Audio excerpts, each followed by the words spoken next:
Okay, तो शुरू करते हैं डेसिफरिंग फंड फैक्ट शीट्स। ठीक है, हम लोग क्या क्या कवर करने वाले हैं इस सेशन में। की इंफॉर्मेशन, एक फंड फैक्ट शीट में क्या इंफॉर्मेशन होता है, ठीक है, इससे हमको क्या मदद मिलती है या इसके बेसिस पे हम लोग डिसीजन लेते हैं, राइट। तो that is in the key information part. Performance detail, एक म्यूचुअल फंड है सिंस इंसेप्शन या फिर जब से उसका 1-2 साल से 3 साल से 5 साल से what are the performance, sorry what is the performance, कैसा इसने परफॉर्म किया है, बेसिस ऑफ दैट आगे जाके क्या ट्रेंड हो सकता है, बेसिस ऑफ दैट डिसीजन लिया जाता है। तो इसलिए very important detail, that is the performance of the mutual fund. Fund manager के बारे में, फंड मैनेजर कितने साल से फंड को मैनेज कर रहा है या कर रही है, इसके अलावा और कौन से फंड्स मैनेज करते हैं, राइट। तो ये सब डिटेल्स, फंड मैनेजर का स्टाइल क्या है मैनेज करने का, ऑल दीज डिटेल्स इसमें रहेंगे in this fact sheet. Portfolio के बारे में डेटा रहेगा, कौन से स्टॉक्स कौन से सिक्योरिटीज में इन्वेस्ट होता है, कितना परसेंट होता है, या फिर अगर कुछ चेंजेस हो रहे हैं, all of that will be in the portfolio data. इसके आगे की ratios and quantitative data. Ratios होते हैं टू ये देखने के लिए कि वो फंड कैसा परफॉर्म कर रहा है according to its peers, benchmark के साथ कैसे कंपैरिजन में कैसा परफॉर्म कर रहा है। तो ये काफी सारे की रेशियोज है जो हम लोग देखेंगे और उनका इंपॉर्टेंस देखेंगे। उनको कैलकुलेट कैसे किया जाता है वो शायद हम लोग इसमें ना देखें, we have a separate session for it. लेकिन वो रेशियोज का मतलब क्या होता है, ठीक है, और उस रेशियो से इस म्यूचुअल फंड के बारे में क्या पता चलता है, ये हम लोग देखें। ठीक है, तो शुरू करते हैं। एक फंड फैक्ट शीट ऐसे दिखता है, ठीक है, इसके बारे में हम लोग 10 चीजें देखने वाले हैं, ओके, थ्रू आउट दिस। तो इसमें पहले नाम दिखता है, ऊपर साइड में उसका एक इन्वेस्टमेंट स्टाइल ग्रिड दिखता है, बीच में पोर्टफोलियो दिखता है, साइड में फंड मैनेजर दिखता है, ठीक है, और नीचे उसका सेक्टर के साथ एलोकेशन क्या है, बेंचमार्क के साथ कंपैरिजन, एसआईपी के द्वारा अगर आपने इसमें निवेश किया होता तो आज आपका कितना कॉर्पस होता, नीचे रिस्कोमीटर। तो ये सारी चीजें एक ही पेज में एक फैक्ट शीट में होती है, ठीक है। तो we will see that one by one, 10 अलग अलग चीजें, स्टार्टिंग विथ द नेम। पहले हम लोग नाम से शुरू करते हैं, ठीक है। तो कोई भी अगर हम लोग म्यूचुअल फंड उठा के देखें, उसके नाम में ही उसके स्कीम का नाम और उसके साथ साथ उसका कॉम्पोजिशन दोनों लिखा रहता है। तो for example Kotak blue chip fund, Kotak company का नाम हो गया, ब्लू चिप फंड ये कहाँ पे इन्वेस्ट कर रहा है, ब्लू चिप स्टॉक्स में। सो उसके नीचे उसका डिस्क्रिप्शन भी रहेगा, that is it is a large cap fund, open ended equity scheme investing in large cap stocks. तो ये कोटक ब्लू चिप फंड है जो एक ऐसे बड़े कंपनीज में ही इन्वेस्ट करता है, ब्लू चिप स्टॉक्स में इन्वेस्ट करता है, ठीक है। तो एक नाम पढ़ने से हमको ये पता लग गया कि ये कौन से एएमसी से म्यूचुअल फंड अवेलेबल है एंड ऑल्सो ये कहाँ पे इन्वेस्ट कर रहा है, राइट, उसका कॉम्पोजिशन दोनों एक साथ। ये हो गया scheme name and the composition, right. उसके बाद उसी के राइट हैंड साइड में जैसे हम मैंने बताया आपको, एक स्टाइल इन्वेस्टमेंट स्टाइल ग्रिड होता है और अ स्टाइल बॉक्स और एन इन्वेस्टमेंट स्टाइल ग्रिड, जो भी आप इसको बोल सकते हैं, ठीक है। ये आपको पिक्टोरियली ये दिखाता है कि ये कौन से स्टॉक्स में इन्वेस्ट कर रहा है, ओके। ये वैल्यू स्टॉक्स में इन्वेस्ट कर रहा है दिस फंड, और इन ग्रोथ स्टॉक्स, या फिर उन दोनों का blend. Large stock large cap में इन्वेस्ट कर रहा है, मिड कैप में इन्वेस्ट कर रहा है, या स्मॉल कैप में इन्वेस्ट कर रहा है, ठीक है। तो यहाँ पे अगर आप ये इन्वेस्टमेंट स्टाइल ग्रिड देखेंगे, राइट हैंड साइड पे आपको साइज दिख रहा है, लार्ज मीडियम स्मॉल, एंड ऊपर आपको वैल्यू ब्लेंड और ग्रोथ ये दिख रहा है। तो इधर 9 डिफरेंट डिफरेंट बॉक्सेस है, इसमें से डिपेंडिंग ऑन ये फंड कहाँ पे इन्वेस्ट करता है वहां पे हाईलाइटेड होगा। तो फॉर एग्जांपल ये जो मैंने एग्जांपल लिया है, इसमें this fund is investing in large cap stocks with a blend of value and growth. सिर्फ वैल्यू स्टॉक्स में इन्वेस्ट नहीं कर रहा, सिर्फ ग्रोथ स्टॉक्स में इन्वेस्ट नहीं कर रहा, ये ब्लेंड में इन्वेस्ट कर रहा है, दोनों के ब्लेंड में थोड़ा मीडियम आ जाता है, ठीक है, एंड थोड़ा बहुत ग्रोथ स्टॉक्स में इन्वेस्ट कर रहा है। तो ऐसे हम लोग पिक्टोरियली देख सकते हैं कि ये इन्वेस्टमेंट कैसे, what type of stocks is this fund manager और द फंड इन्वेस्टिंग। ये हर एक का अलग अलग रहेगा। कोई अगर स्मॉल कैप फंड है तो उसका हाईलाइट नीचे रहेगा इन द 7th बॉक्स और द 8th बॉक्स और द 9th बॉक्स। जो नीचे के 3 है उनमें से एक कहीं पे हाईलाइट रहेगा, डिपेंडिंग ऑन या वो ग्रोथ स्मॉल कैप स्टॉक्स में इन्वेस्ट कर रहा है या वैल्यू, ठीक है, डिपेंड्स ऑन दैट। तो स्कीम नेम कॉम्पोजिशन से हमको ये पता चल गया कि कौन से कंपनी का ये म्यूचुअल फंड है, and if it is investing in blue chip, if it is a flexi cap, if it is multi cap, तो उसका composition कहाँ पे इन्वेस्ट कर रहा है। And also along with that in this investment style grid हमको ये पता चल गया कि ये वैल्यू या ग्रोथ स्टॉक्स में इन्वेस्ट कर रहा है या फिर लार्ज कैप, मिड कैप और स्मॉल कैप, ठीक है। अभी हमने फंड के बारे में जाना, अभी हम लोग फंड मैनेजर पे आते। तो फंड मैनेजर का नाम, कितने सालों से फंड मैनेजर ये मैनेज कर रहे हैं, अभी करंट AUM क्या है, assets under management, okay. Benchmark क्या है, किसके साथ इसको बेंचमार्क किया हुआ है इस फंड को, वो भी लिखा जाएगा। कब इंसेप्शन डेट क्या है, what was the allotment date, current folio count क्या है, कितने यूनिक फोलियोज है इस म्यूचुअल फंड में इन्वेस्ट करने वाले इन्वेस्टर्स कितने हैं, ठीक है। ये सब डिटेल्स यहाँ पे लिखा जाएगा, राइट। क्यों इंपॉर्टेंट है, AUM जितना बड़ा होगा उससे ये पता चलेगा कितने लोगों को इस म्यूचुअल फंड पे भरोसा है, राइट। और वो म्यूचुअल फंड मैनेजर के पास भी कितना ज्यादा AUM है, इट विल डिपेंड। इससे ये पता चलेगा, अगर ज्यादा हुआ इससे इकोनॉमीज ऑफ स्केल हासिल होता है, दैट मीन्स इसके चार्जेस थोड़े कम हो सकते हैं, एंड वो ज्यादा से ज्यादा प्रॉफिट्स भी बना सकते हैं, राइट। फोलियो नंबर जितना ज्यादा हो, इसका मतलब जितने सारे लोग, इतने सारे लोगों को इस म्यूचुअल फंड पे भरोसा है, and more people are trying to invest in this fund. अगर ज्यादा इस फंड के लिए डिमांड है, उसका ऑब्वियसली NAV ऊपर जाएगा, राइट। अलॉटमेंट डेट यानी inception date, right. so in this example the allotment date is December 29, 1998, okay। तो तब से ये म्यूचुअल फंड है। अगर 3 साल हो चुके इस फंड को, तो इसका 1 साल का रिटर्न, 2 साल, 3 साल, 5 साल और 10 साल, एंड सिंस इंसेप्शन ये रिटर्न दिखाना जरूरी है, वो भी हम लोग आगे दिखाएंगे, ठीक है। ये हो गया थर्ड पॉइंट। फर्स्ट पॉइंट था नाम, सेकेंड पॉइंट था the investment style grid, third is fund manager. Next, investment का ऑब्जेक्टिव क्या है।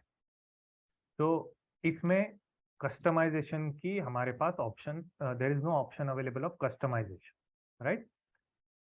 म्यूचुअल फंड का एक ऑब्जेक्टिव होगा, उसी हिसाब से एक इन्वेस्टर को डिसाइड करना होगा कि मुझे इस म्यूचुअल फंड में इन्वेस्ट करना है कि नहीं, ठीक है।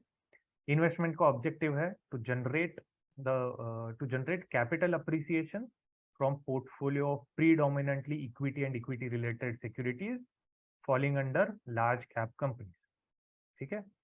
तो इस म्यूचुअल फंड ने बता दिया कि मैं कहाँ इन्वेस्ट करूंगा, ऑलराइट। इसी हिसाब से अगर एज एन इन्वेस्टर आपको लगता है कि मुझे भी ऐसे ही जगह पे इन्वेस्ट करना है, तो आप इसमें इन्वेस्ट कर सकते, ठीक है। इसको चेंज नहीं किया जाएगा आपके हिसाब से, ये ऐसा ही रहेगा। म्यूचुअल फंड्स में लोग इन्वेस्ट कर सकते हैं लुकिंग एट द ऑब्जेक्टिव, इसके साथ अपना मैच करके।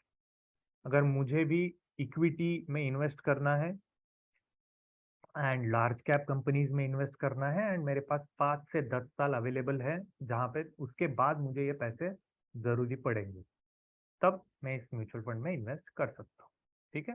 तो ऐसे मैंने वो ऑब्जेक्टिव को और अपने ऑब्जेक्टिव को जोड़ दिया, ठीक है। तो ये पढ़ना काफी जरूरी होता है।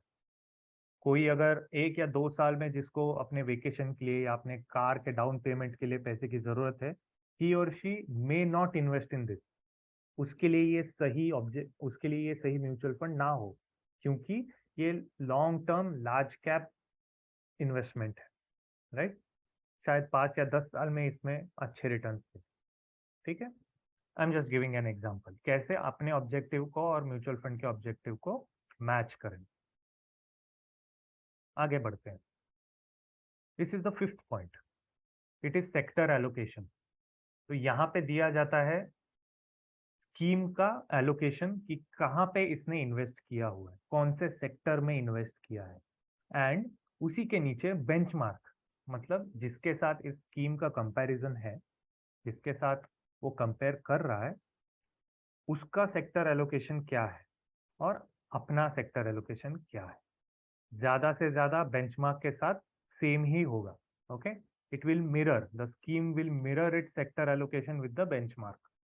तो जैसे आप यहाँ पे भी देख सकते हैं, ये स्कीम फाइनेंशियल सर्विसेज में सबसे ज्यादा इन्वेस्ट कर रही है, बेंचमार्क भी ज्यादा से ज्यादा फाइनेंशियल सर्विसेज में ही इन्वेस्ट कर रही है, ठीक है। Second, information technology second highest, third highest oil and gas, ठीक है। वैसे ही थोड़ा बहुत आपको फर्क दिखाई देगा, जैसे स्कीम में 6.33% एलोकेशन है auto and automobile auto components में, लेकिन बेंचमार्क में सिर्फ 4.26% एलोकेशन है। वो हो सकता है, लेकिन mostly it will B same, okay, क्योंकि बेंचमार्क को लेके ही चलना है या फिर बेंचमार्क से थोड़ा आउट परफॉर्म करना है, बेटर करना है, तो इसीलिए ये उसी के साथ उसी के हिसाब से ही चलेगा, एलोकेशन होगा, ठीक है।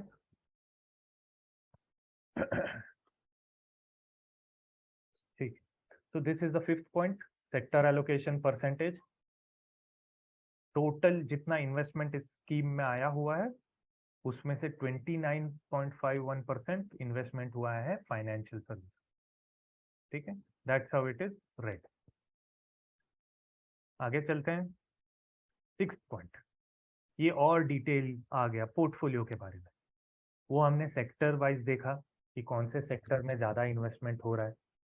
यहाँ पे हम लोग देख सकते हैं कि सेक्टर के साथ साथ वो कंपनी या फिर वो स्टॉक भी, because this is a equity fund, यहाँ पे स्टॉक्स के बारे में डिटेल्स दिया हुआ है कि कौन से स्टॉक्स में सबसे ज्यादा इन्वेस्टेड है, कितने परसेंटेज में इन्वेस्टेड है।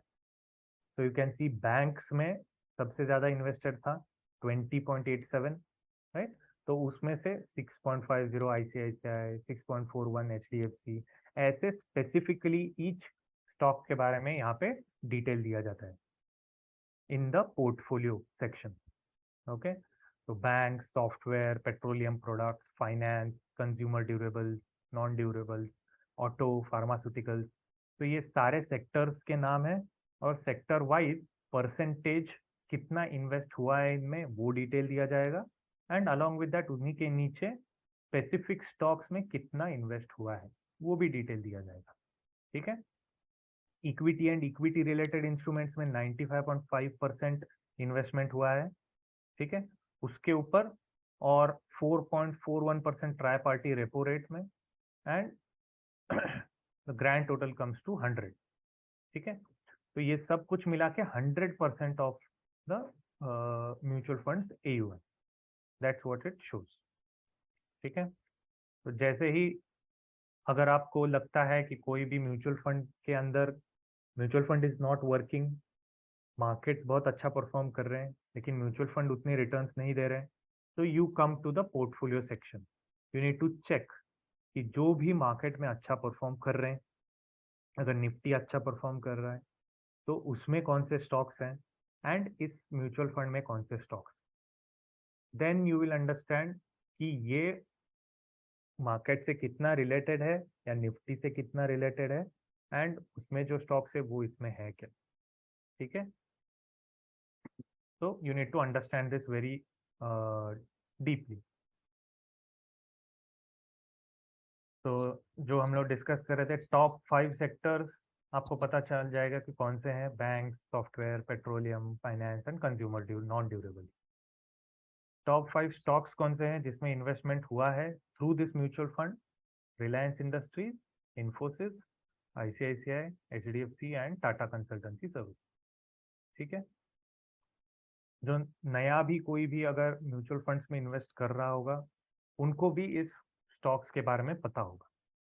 तो if they are thinking twice about investing in the mutual fund, शायद पोर्टफोलियो देखने के बाद कि कहाँ पे ये म्यूचुअल फंड इन्वेस्ट करेगा, स्टॉक्स के बारे में पता लगने के बाद शायद थोड़ा ट्रस्ट बन जाए, right? That can be, that can happen.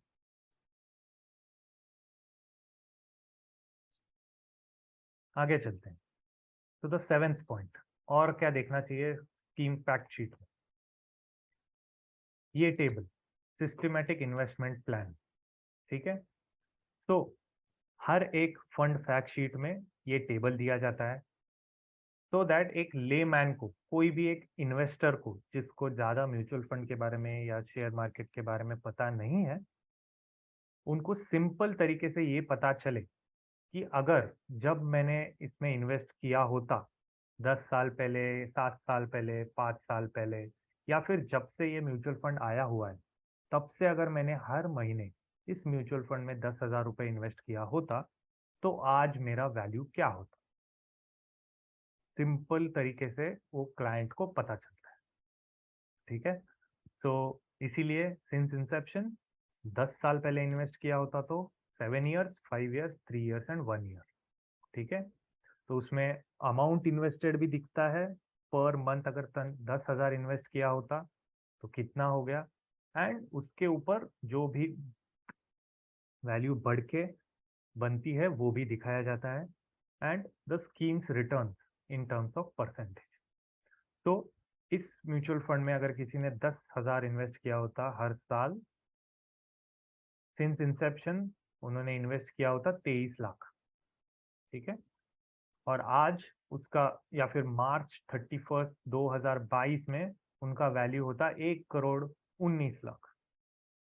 ठीक है, तो the schemes return are 15.17% since inception. वही देख सकते हैं आप, एक साल में कितना होता, या 3 साल में कितना होता, या फिर 5 साल में, 5 साल पहले अगर इन्वेस्ट किया होता। ठीक है, so that is the systematic investment plan table। Easily पता चल जाता है कि what would have been the value, या फिर इस म्यूचुअल फंड ने परफॉर्म किया है या नहीं।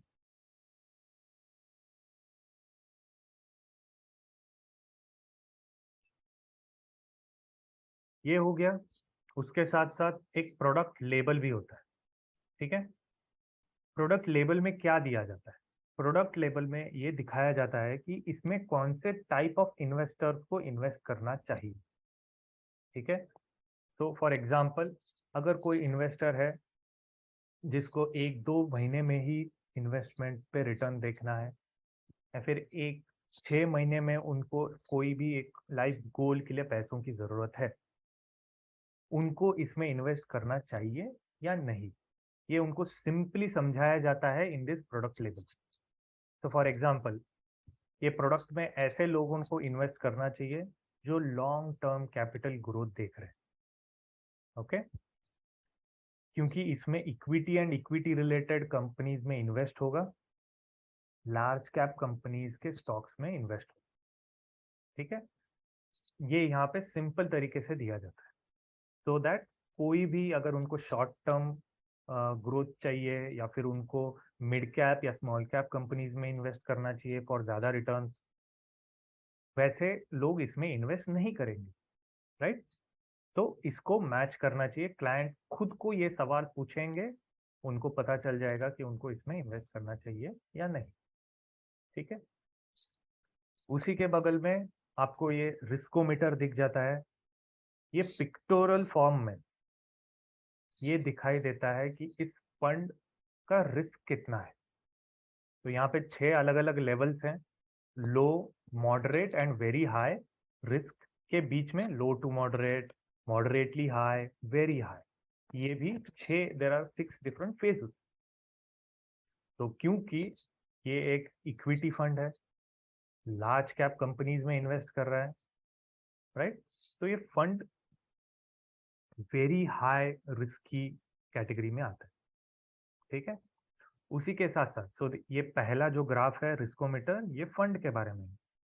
दूसरा और तीसरा उसके बेंचमार्क के बारे में, ठीक है। तो उसका जो बेंचमार्क है उसका क्या रिस्कोमीटर है, उसका कितना रिस्क है। अगर बेंचमार्क में इन्वेस्ट करेंगे तो what will be your risk that you will be taking, वहां पे भी वेरी हाई और फंड में भी वेरी हाई। ऑलराइट, कभी कभी ऐसा भी हो सकता है कि बेंचमार्क काफी मीडियम रिस्की हो, लेकिन ये फंड ज्यादा रिस्क ले रहा हो, राइट। तो इसका ये अच्छी चीज नहीं है।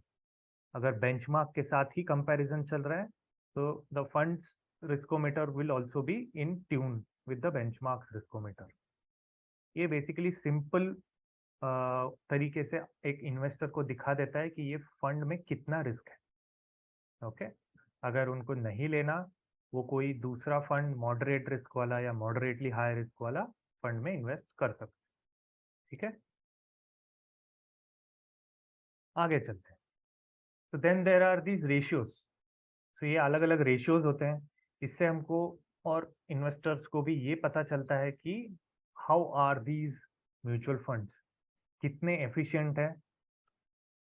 सच्ची में जितना उन्होंने रिटर्न दिया है वो अलग बात, लेकिन कितने मार्केट के साथ कनेक्टेड हैं या फिर कितना रिस्क ले रहे हैं ज्यादा, ये सब इस रेशियो इन रेशियो से पता चलता है, ठीक है। Starting with the first, okay, portfolio turnover ratio.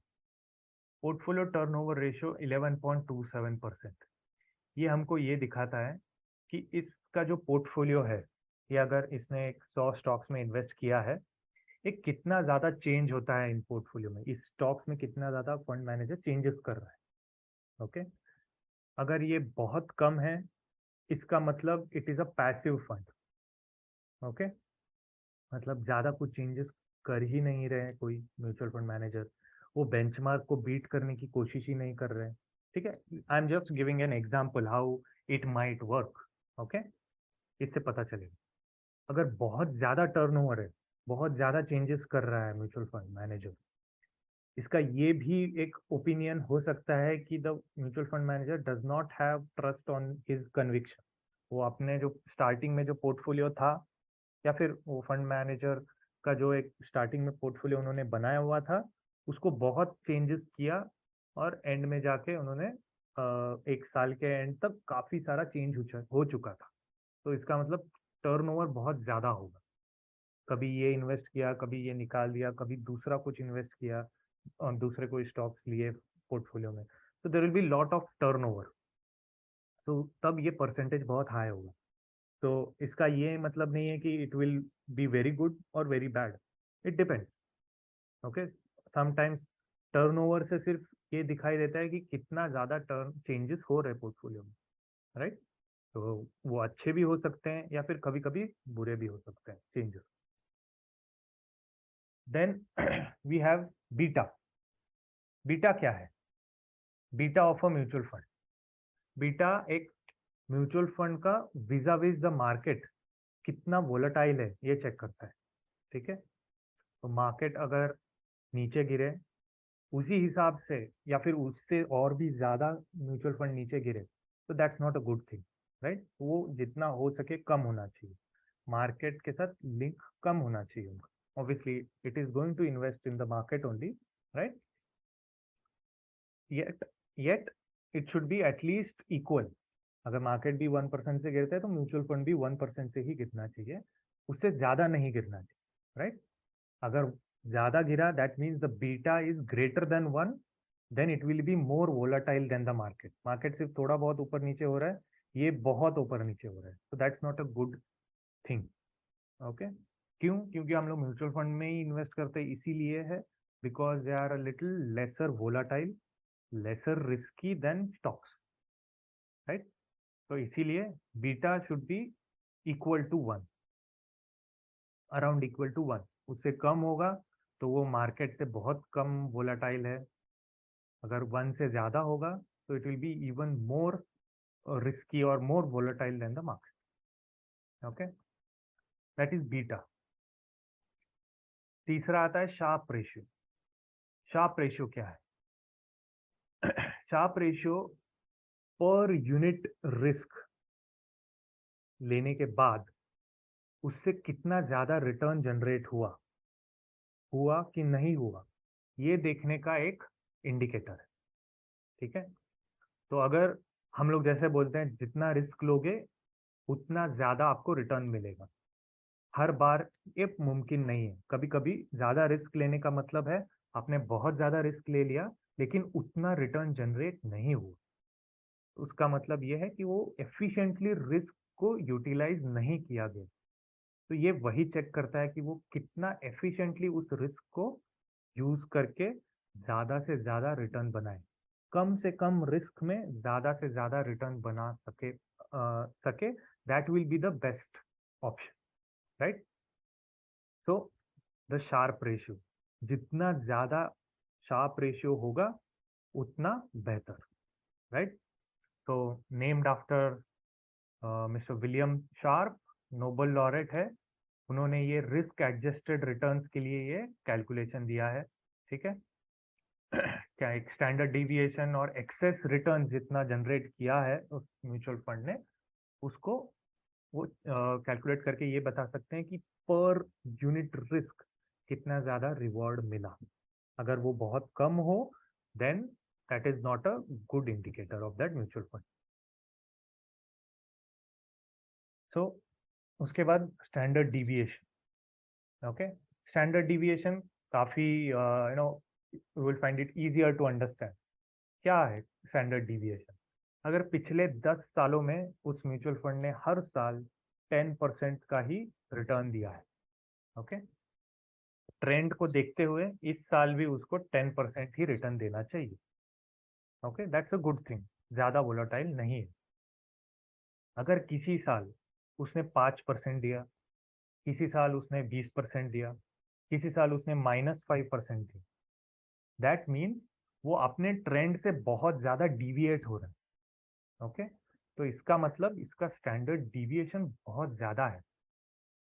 Okay, तो ये आप आपके म्यूचुअल फंड में एक्सपेक्ट नहीं कर सकते। It should be very low, deviation should be very low. जैसा ट्रेंड लाइन चल रहा है वैसे ही चलते जाना चाहिए। ट्रेंड लाइन से बहुत ज्यादा डिविएट हो सकता है अगर mutual fund, that is a no a bad indicator, right. तो दैट्स स्टैंडर्ड डिविएशन। अगर किसी का बहुत ज़्यादा डिविएट हो रहा है अपने पुराने स्टैंडर्ड के हिसाब से, पुराने ट्रेंड्स के हिसाब से, दैट विल शो दैट उससे कुछ चेंजेस आए होंगे म्यूचुअल फंड में। There might have been few changes और the fund manager style would have changed, right. So deviation जितना कम हो उतना सही। ठीक है, next we have PE. Okay, PE क्या है? एक म्यूचुअल फंड का PE, price to earnings ratio. P ratio से हमको ये पता चलता है कि मार्केट कितना इस कंपनी, ये कंपनी कितना अर्निंग कर रहा है और उस हिसाब से मार्केट कितना इस कंपनी में इन्वेस्ट करने को रेडी है। ठीक है, how much is the market willing to pay for the company's profits. Okay, इससे हमको ये पता चल सकता है कि ये एक ओवर वैल्यूड है या अंडर वैल्यूड है। अगर ये कंपनी सिर्फ आपको, just for an example, 100 rupees कमा के दे रहा है लेकिन around 1,000 people or 1,000 rupees are getting invested into this company or in this mutual fund, that means the PE ratio is very high. Just giving an example. Okay, तो जितना earnings हो उसी के हिसाब से मार्केट अगर इसमें इन्वेस्ट कर रहा है इस इन दिस फंड और in this stock, then it is known as fairly value. अगर उसका वैल्यू काफी आ रहा है, अर्निंग्स काफी आ रहे हैं लेकिन उसमें कोई इन्वेस्ट करने को रेडी नहीं है, then it will be under valued. Okay, तो प्राइस वो शेयर का जो हो या फिर जो म्यूचुअल फंड का जितना हो डिवाइडेड बाय द अर्निंग्स पर शेयर, ये दिखाता है कि मार्केट कितना उनके लिए इन्वेस्ट करने में रेडी है इन दैट म्यूचुअल फंड और the share, that is P ratio. आगे के दो है उतने ये नहीं है but will quickly go through them. ठीक है, there is profit to book value and then there is dividend. Okay, तो price to book ratio compares market value to the book value. ठीक है, तो इससे ये पता चलेगा पहले तो ये जो मार्केट कंपनी का शेयर प्राइस है, अपने जितने भी शेयर्स है उसके साथ मल्टीप्लाई करके आपको पता लग जाएगा कि वैल्यू क्या है। ओके, पी टू बीवी रेशियो। उसके बाद आ जाता है IDCW yield, dividend yield. Okay, इससे ये पता चलेगा कि अगर इस कंपनी में या फिर इस म्यूचुअल फंड में आप इन्वेस्ट कर रहे हो कि वो डिविडेंड कितना दे रहा है as related to the stock price. Okay, ये अगर डिविडेंड यील्ड ज्यादा है तो in that case you can invest in this. अगर आपका इनकम माइंडसेट है तो आप इस डिविडेंड यील्ड ज्यादा होने वाले म्यूचुअल फंड्स में इन्वेस्ट कर सकते हो। लेकिन अगर डिविडेंड ज्यादा ऑफर हो रहा है तो इसका ये मतलब है कि the capital appreciation will suffer a little bit at least, right. तो अगर आप कैपिटल अप्रिसिएशन देख रहे हो तो आप कम डिविडेंड यील्ड वाले म्यूचुअल फंड्स या स्टॉक्स में इन्वेस्ट करो, राइट। ये हो गया अबाउट द रेशियोज। उसके बाद after the ratios we have the tenth part of a fact sheet, कि हम लोग ये फैक्ट शीट में क्या देखते हैं। तो वो टेंथ पार्ट क्या है? The load structure. Entry load, there is nil, no entry load for any mutual fund.